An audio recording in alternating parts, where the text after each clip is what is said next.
ধন্যবাদ দিতে চাই আমাদের বোনেরা, এখানে অনেক বোনেরা বসে আছে। আমাদের ভাইদের থেকে বোনরা আমি মনে করি পার্সেন্টেজ অনুযায়ী বোনরা অনেক বেশি বসে আছে এই ঠান্ডার মধ্যে। আমি বোনদের জন্য সকলের কাছে একটি হাততালি আশা করছি। আমাদের সেই বোনেরা সকলকে আমার ব্যক্তিগত পক্ষ থেকে উষ্ণ অভিনন্দন ও রক্তিম শুভেচ্ছা জানাচ্ছি। বন্ধুরা আমার, আমরা এখানে আজকে একত্রিত হয়েছি কি জন্য?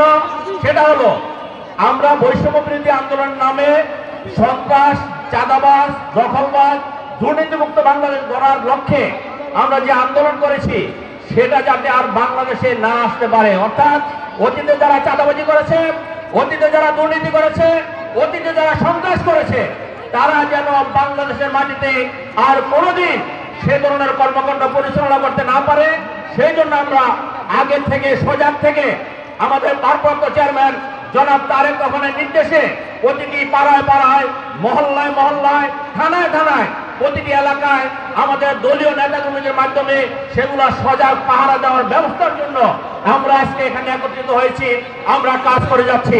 আমরা বলতে চাই, ফ্যাসিবাদরা যেভাবে দেশ থেকে পালিয়েছে ছাত্র জনতার আন্দোলনের মাধ্যমে আমাদের পার্টির ভারপ্রাপ্ত চেয়ারম্যান জনাব তারেক রহমানের নেতৃত্বে আমরা যে আন্দোলনে সফল হয়েছি, গণতন্ত্র ফিরে পেয়েছি, বাংলাদেশে যাতে আর কোনো ফ্যাসিবাদের জন্ম না হয়, তারেক রহমান সাহেব আমাদের সেটা নির্দেশনা দিয়েছে, সেটা নিয়ে পরিকল্পনা করছে, সেটা নিয়ে কাজ করছে এবং তারেক রহমান সাহেবের পরিকল্পনাকে বাস্তবায়ন করার দায়িত্ব আমাদের।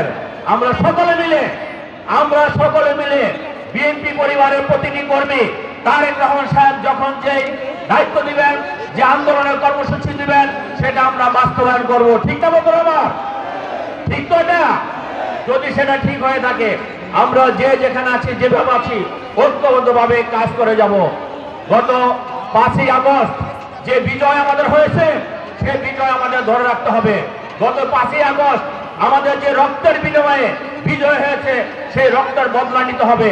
5ই আগস্ট যে সমস্ত সহযোদ্ধারা হত্যাকাণ্ডের শিকার হয়েছে, যে সমস্ত সহযোদ্ধারা বন্ধুত্ব বরণ করেছে, যে সমস্ত সহযোদ্ধারা নির্যাতন নিপীড়নের শিকার হয়েছে, আমরা প্রতিটি হত্যাকাণ্ডের বদলা বাংলাদেশের মাটিতে নিব তারেক রহমানের নেতৃত্বে ইনশাআল্লাহ। বন্ধুরা আমার, আমি বলতে চাই, যারা হত্যাকাণ্ডের শিকার হয়েছে তাদের বিচার করতে হবে বাংলাদেশের মাটিতে। সেটা হলো বর্তমান যে অন্তর্বর্তীকালীন সরকার আছে, এই অন্তর্বর্তীকালীন সরকার বিচার কাজ শুরু করেছে। আমরা বলতে চাই, আপনারা বিচার কাজ শুরু করেছেন, আপনাদেরকে ধন্যবাদ জানাচ্ছি, অভিনন্দন জানাচ্ছি। কিন্তু অনতিবিলম্বে গত 16 বছরের মানুষের মনের যে আকাঙ্ক্ষা, ভোট দেওয়ার যে আকাঙ্ক্ষা, সেই ভোটের ব্যবস্থাটা করতে হবে। যতটুকু যে যৌক্তিক সংস্কারগুলো করা দরকার, আমরা যদি সব জায়গায় সংস্কার করতে চাই, হয়তো সেই সংস্কার করতে অনেক সময় লাগবে, আমরা সেটা হয়তো এখন করতে পারবো না।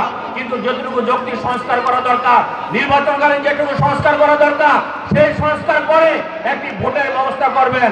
আর যদি সেটা বেশি বিলম্ব হয়, আপনাদেরকে বিএনপি সমর্থন দিচ্ছে, দেশের মানুষ সমর্থন দিচ্ছে, আপনাদের প্রতি মানুষের এখনো সেই শ্রদ্ধাবোধ আছে।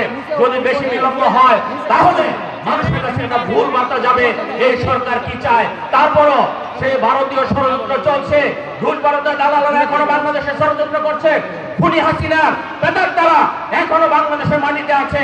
আমি সকলকে ঐক্যবদ্ধ থাকার আহ্বান জানাচ্ছি।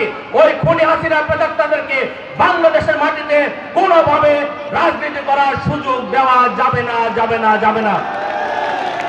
বর্তমান যে অবস্থা, অতিরিক্ত ঠান্ডা লাগছে, আমি বক্তব্য দীর্ঘায়িত না করে আমাদের প্রধান অতিথি বক্তব্য দিবেন, আমাদের প্রধান অতিথি আমিনুল সাহেব বক্তব্য দিবেন।